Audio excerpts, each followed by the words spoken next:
The blizzard outside the diner window was not merely a weather event. It was a wall of white hostility that had been building since the early afternoon, erasing the world one street lamp at a time. Inside the establishment, the air was stale with the scent of roasted coffee and the lingering grease of the dinner rush, though the customers had long since fled to the safety of their homes. Elena, a 25-year-old African-American waitress whose patience was as worn as the linoleum floor, tightened the strings of her red apron over her crisp, white shirt. She wiped down the counter with methodical, circular motions, her dark eyes reflecting the flickering neon sign that buzzed intermittently against the encroaching darkness. It was a night for ghosts and regrets, not for the living, and yet the bell above the door jingled with a fragile, freezing sound that cut through the low hum of the refrigerator. Elena looked up, expecting perhaps a stranded motorist or a local drunk seeking refuge, but the figure that stumbled through the doorway stopped her breath. It was an elderly woman, small and frail, wrapped in layers of expensive but soaked wool that clung to her shivering frame like a heavy shroud. The wind howled as the door struggled to close, finally clicking shut and sealing the silence once more. The woman stood there, disoriented, her silver hair plastered to her forehead, her eyes wide with a confusion that spoke of a mind lost in time as much as space. Elena did not hesitate. The instinct to nurture was a reflex honed by years of taking care of siblings and navigating a life that offered little quarter. She rounded the counter, her movements fluid and urgent, ignoring the wet slush tracking onto the floor. "Ma'am," Elena asked softly, keeping her voice low to avoid startling the stranger. "You need to come sit down." "You're freezing," the old woman looked at her, blinking as if trying to decipher a foreign language, her lips trembling blue. Elena gently took her arm, feeling the bone-deep chill radiating through the wet coat, and guided her to the booth nearest the heater. The woman didn't resist. She seemed to have expended her last ounce of strength just to cross the threshold. Elena knew her manager would be furious if he knew she was keeping the lights on past closing, but looking at the grandmotherly figure shaking uncontrollably in the booth, the moral weight of the moment crushed any professional anxiety. Elena moved with a renewed sense of purpose, the weariness of her double shift evaporating under the heat of adrenaline and compassion. She went into the kitchen, the stainless steel surfaces gleaming under the harsh fluorescent lights, and set a pot of broth on the stove. While the soup heated, she returned to the dining area with a stack of clean, dry towels and a heavy wool blanket she kept in her locker for the nights she missed the last bus and had to sleep in the back office. The old woman was staring out the window at the swirling snow, her hand pressed against the cold glass. "It's dangerous out there," Elena murmured, draping the blanket over the woman's shoulders and beginning to gently dry her hair with a towel. The woman flinched at the first touch, but then leaned into the warmth, a heavy sigh escaping her lips. "He will be looking," the old woman whispered, her voice a cracked, brittle sound. "My son. He hates the cold." Elena paused, her heart softening at the mention of family. It was clear this woman was loved, likely lost, and someone out there was probably tearing the city apart looking for her. "We'll find him in the morning," Elena promised, her tone soothing and steady. "Right now, the phones are down because of the storm and the roads are closed. You're safe here." She returned to the kitchen and ladled the steaming broth into a ceramic bowl, adding soft noodles and vegetables, the aroma of ginger and garlic filling the empty space with a sense of home. When she placed the bowl in front of the woman, the elderly guest stared at it with a sudden clarity, tears welling in her eyes. She ate slowly, her shaking hands steadying with every spoonful, while Elena sat across from her, keeping a silent vigil. They didn't speak much. The language barrier was slight, but the barrier of exhaustion was greater, yet a profound understanding passed between them. Elena saw her own grandmother in the lines of this stranger's face, a universal recognition of vulnerability that demanded protection. As the storm raged on, burying the city in silence, Elena realized she couldn't send her away, nor could she leave her alone. She locked the front door, turned off the main sign, and prepared to wait out the long, frozen night in the booth opposite her guest, armed only with a pot of coffee and her own resolve. The morning sun did not rise so much as it exploded against the white landscape, a blinding brilliance that shattered the gray monotony of the storm. The snow had stopped, leaving the world buried under 3 feet of pristine, glittering powder. Elena woke with a start, her neck stiff from sleeping with her head on the table. The first thing she checked was the booth across from her. The old woman was still there, curled up beneath the wool blanket, breathing deeply in a rhythm of peaceful exhaustion. Elena exhaled, rubbing the sleep from her eyes, and stood up to stretch, the silence of the diner feeling heavy and expectant. She walked to the window to gauge the road conditions, but what she saw made her blood run cold. The empty street, usually desolate at this hour, was filled with a convoy of sleek, black SUVs that looked like scars against the white snow. They were idling silently, their exhaust plumes rising in unison like smoke signals of war. Before she could even process the sight, the doors of the vehicles opened in synchronized precision. Men in dark, tailored suits stepped out, their breath visible in the freezing air, moving with the terrifying efficiency of a paramilitary unit. They didn't look like police, they looked like consequences. Elena's heart hammered against her ribs as she backed away from the window, her instinct to protect the sleeping woman warring with a rising tide of fear. The front door of the diner, which she had locked securely, rattled once before the glass was shattered not by a brick, but by a precise, heavy blow from a baton. The sound was deafening in the quiet space. The old woman stirred, waking with a gasp. Elena rushed to her side, placing a protective hand on her shoulder just as the door was pushed open. The men poured in, filling the diner with an aura of lethal menace. They didn't shout. They didn't need to. They simply secured the perimeter, their eyes scanning every corner until they landed on the booth. Then, the sea of dark suits parted, and a man walked in who made the others look like mere shadows. He was tall, perhaps 31, with a face that was devastatingly handsome but carved from granite, his expression devoid of anything resembling mercy. He wore a long cashmere coat over a suit that cost more than the diner itself, and his eyes were dark voids that seemed to absorb the light. This was Ji-hoon, and the energy in the room shifted around him, bending to his gravity. Ji-hoon's gaze swept over the diner with the precision of a predator assessing a trap, finally locking onto the two women in the booth. For a moment, the silence was absolute, a tension so thick it felt like the air had been sucked out of the room. Elena stood up, placing herself physically between the man and the old woman, her hands trembling but her chin raised in defiance. She expected a weapon, a threat, a shout, anything but the quiet, intense scrutiny he leveled at her. "Move," he said, his voice a low baritone that vibrated through the floorboards. It wasn't a request. Elena swallowed hard, her mouth dry. "She's sick," Elena said, her voice surprisingly steady despite the terror gripping her stomach. She was freezing. I just gave her soup and a place to sleep." Ji-hoon's eyes narrowed slightly, flickering from Elena's face to the red apron she wore, then to the old woman behind her.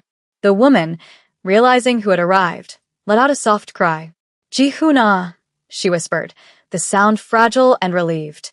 The transformation in the man was instantaneous and jarring. The mask of the ruthless crime lord cracked just enough to reveal a terrified son. He pushed past Elena, not roughly but with an unstoppable force, and knelt beside the booth. He took his mother's hands, inspecting them for frostbite, touching her forehead, speaking to her in rapid, hushed Korean. The tenderness of the gesture was so at odds with his terrifying entrance that Elena felt a wave of vertigo. He listened as his mother spoke, her hands gesturing toward Elena, pantomiming the blanket, the soup, the kindness. Slowly, Ji-hoon stood up and turned back to Elena. The tenderness was gone, replaced by a complex, calculating look that was harder to decipher. He looked at the empty bowl on the table, the makeshift bed, and finally at Elena's tired, fearful face. He had expected to find his mother kidnapped, ransomed, or worse, dead in a drift. Instead, he found her warm and fed, guarded by a waitress who looked like she would fight an army to protect her. The dynamic in the room had shifted from an invasion to a judgment. Ji-hoon stepped closer to Elena, invading her personal space until she could smell the scent of expensive cologne and cold winter air clinging to him. The other men in the room remained statue still, waiting for a command. "You stayed here all night," Ji-hoon stated, not asking a question. "You could have called the police. You could have turned her out." Elena held his gaze, refusing to be cowed by his intensity. "I couldn't leave her in the storm," she answered simply. It wasn't right. Ji-hoon studied her, his eyes searching for a lie, a hidden motive, a demand for money. He found none. In his world, altruism was a myth, a weakness, or a deception. To find it here, in a rundown diner in the middle of a blizzard, was an anomaly that disrupted his entire calculus. He looked at her hands, rough from work, her simple clothes, the fatigue under her eyes. He was a man who believed that everything had a price and that every debt must be paid. His mother was his only weakness, the only tether he had to his own humanity, and this woman had preserved it. A traditional reward, cash, a favor, seemed insufficient for the magnitude of what had been saved, and simultaneously, a new, opportunistic thought formed in his mind. He was under immense pressure from his organization's elders to settle down, to present a facade of stability, to bring a wife into the fold who could be trusted not to betray him. He looked at Elena and saw not just a savior, but a solution. She was brave, she was moral, and she was clearly unconnected to his treacherous world. "I do not leave debts unpaid," Ji-hoon said slowly, his voice dropping to a register that felt like a caress and a command all at once. "You saved the most important life in my world. Money is not enough," Elena blinked, confused. "I don't want any money. I just did what anyone would do." Ji-hoon stepped even closer, his presence overwhelming her. "No," he corrected her. "Anyone else would have let her freeze or called the authorities to dump her in a shelter. You protected her," he paused, his dark eyes boring into hers. "You are exactly what I require. I don't need to pay you, Elena. I need to claim you." The air in the diner crackled. "My wife," he declared, the words hanging in the air like a sentence. "You will be my wife." The declaration hung in the air, heavy and absolute, sucking the oxygen out of the diner until Elena felt lightheaded. She stared at Ji-hoon, waiting for the punchline, for the cruel smile that would indicate this was some twisted joke played by powerful men on the helpless. But his face remained a mask of stone, his dark eyes fixed on her with a frightening intensity that suggested he had already played out the next 10 years of their lives in his head. Elena took a step back, her back hitting the counter, the metal digging into her spine. "You can't just say things like that," she stammered, her voice trembling but gaining volume as the absurdity of the situation washed over her. "I'm not a thing you can claim. I saved your mother because she was freezing, not because I wanted a proposal from a mobster." She spat the last word out, regretting it instantly as the men behind him shifted, hands moving toward their jackets. Ji-hoon didn't flinch. Instead, he raised a hand to silence his subordinates, his gaze never leaving hers. He stepped closer, invading her personal space until she was forced to look up at him, trapped between his imposing frame and the counter. "You misunderstand the gravity of your position, Elena," he said, his voice dropping to a low, dangerous rumble. "My enemies are not fools. They track my mother. They know she was here. By the time the sun fully rises, they will know who you are. To them, you are now a leverage point." A weakness, he reached out, his gloved fingers grazing a stray curl of hair near her temple, a gesture that was terrifyingly intimate.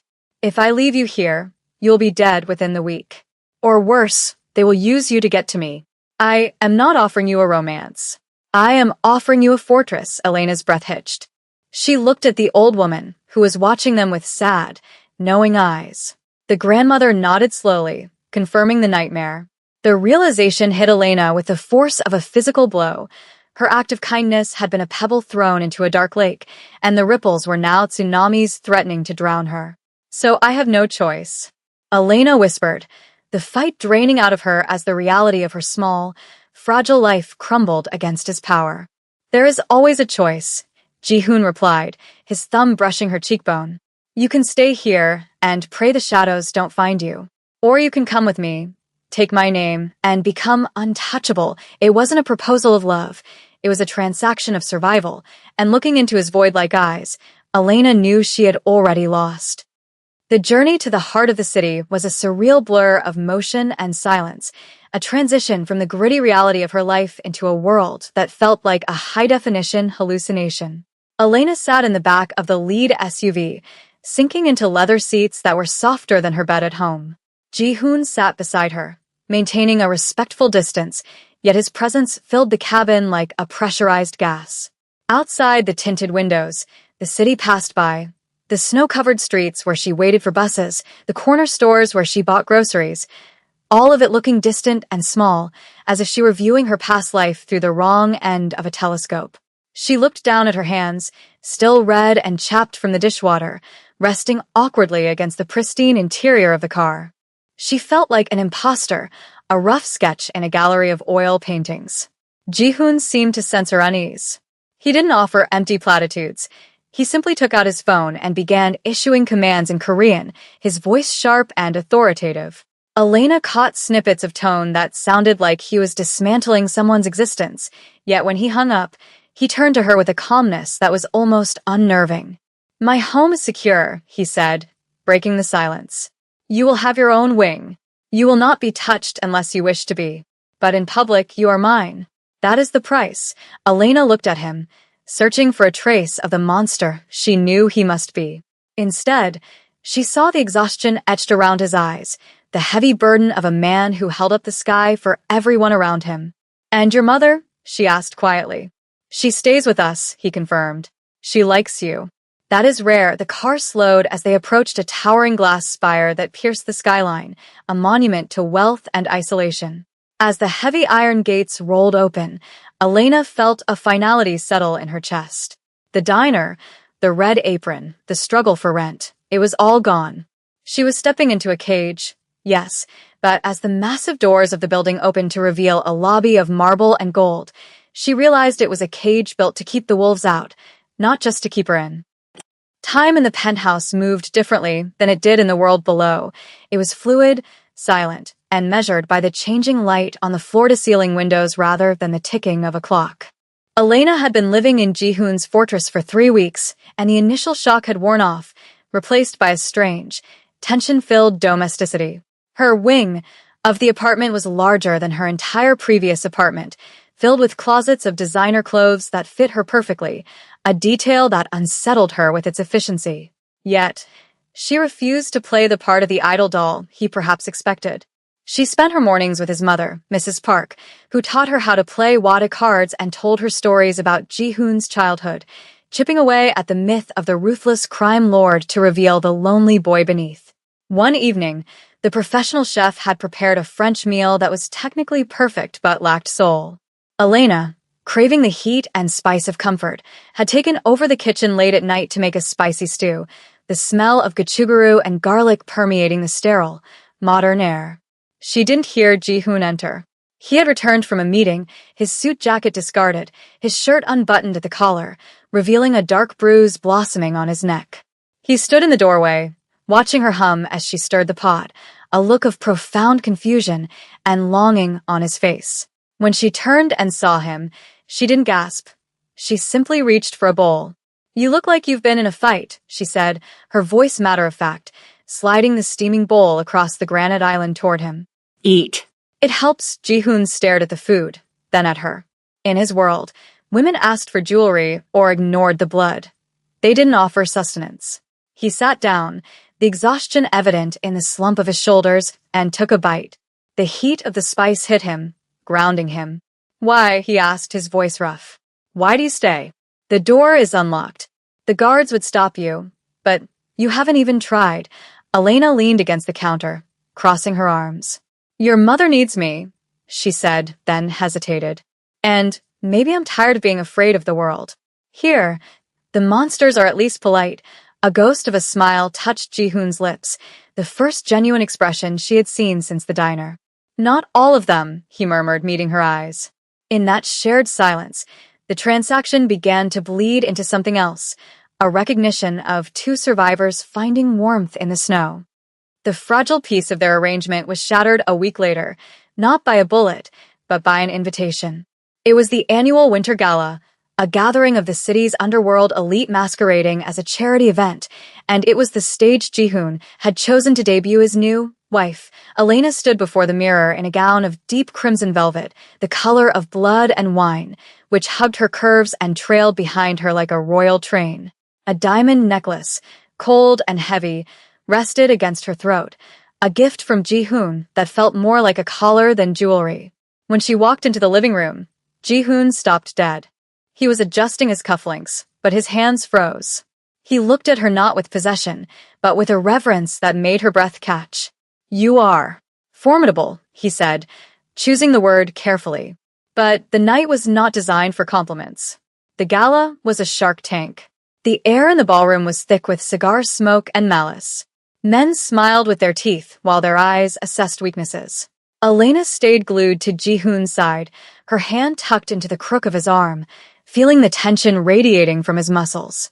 The threat came from a rival boss, a man named Kong, who cornered them near the bar. Kong was drunk on power and champagne, his eyes sliding over Elena with a sickening familiarity. "So this is the waitress," Kong sneered, loud enough for the nearby circle to hear. "I didn't know you had a taste for the help, Ji-hoon. How much for an hour?" The silence that followed was deafening. Elena felt Ji-hoon's arm turn to steel beneath her fingers. She squeezed him, a silent plea for restraint, but it was too late. Ji-hoon didn't shout. He didn't make a scene.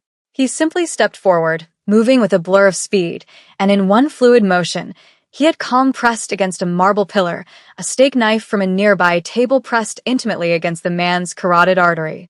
"She is not the help," Ji-hoon whispered, his voice carrying through the terrified hush of the room. "She is my life. Speak of her again, and I will cut your tongue from your head." He held the pose for a heartbeat, a tableau of beautiful violence, before stepping back and straightening his jacket. He took Elena's shaking hand. "We are leaving." As they walked out, hundreds of eyes followed them, but Elena didn't look down. She looked at him, realizing that the violence terrified her, but the fact that it was wielded entirely for her protection sparked a feeling she couldn't name. The drive back to the penthouse was silent, but the energy in the car was kinetic, charged with the adrenaline of the near kill. When they entered the apartment, Ji-hoon didn't go to his study or pour a drink. He turned to Elena, his face pale, the mask of the warlord finally slipping to reveal the terrified man beneath. "I cannot do this," he said, his voice cracking. He paced the room, running a hand through his hair. "I thought I could use you. I thought I could protect you. But I was arrogant. Tonight proved it. You are a target because of me." He stopped and looked at her, his eyes burning with a desperate resolve. "I have a plane waiting at the private airfield. It will take you to Europe. New identity, enough money to live like a queen for 10 lifetimes. You leave tonight." Elena stood frozen, processing his words. He was setting her free. He was tearing up the contract because he cared more about her life than his reputation. It was the ultimate act of love from a man who didn't know how to love. The easy choice was to run, to take the money and vanish into a safe, anonymous life. But she looked at him, standing alone in his glass tower, surrounded by enemies, with no one but his mother to anchor him, and she knew she couldn't do it. She crossed the room slowly, the sound of her heels clicking on the floor. She reached out and took his hands, which were still trembling from the adrenaline of the gala. "No," she said firmly. Ji-hoon looked at her, stunned. "Did you not hear me? They will come for you. Let them come," Elena replied, her voice steady, surprised by her own courage. "You saved me from a life of nothing. I'm not going to leave you to face this alone. I'm not just a waitress anymore, Ji-hoon. And I'm not just a contract." She reached up, cupping his face, feeling the tension in his jaw. "I'm your wife." The word hung there, no longer a sentence, but a promise. Ji-hoon let out a shuddering breath, his forehead resting against hers, surrendering to the connection he had tried so hard to deny. He wrapped his arms around her, pulling her close, burying his face in her neck. Outside, the snow began to fall again, soft and silent, covering the city in white. But inside, for the first time, it wasn't cold.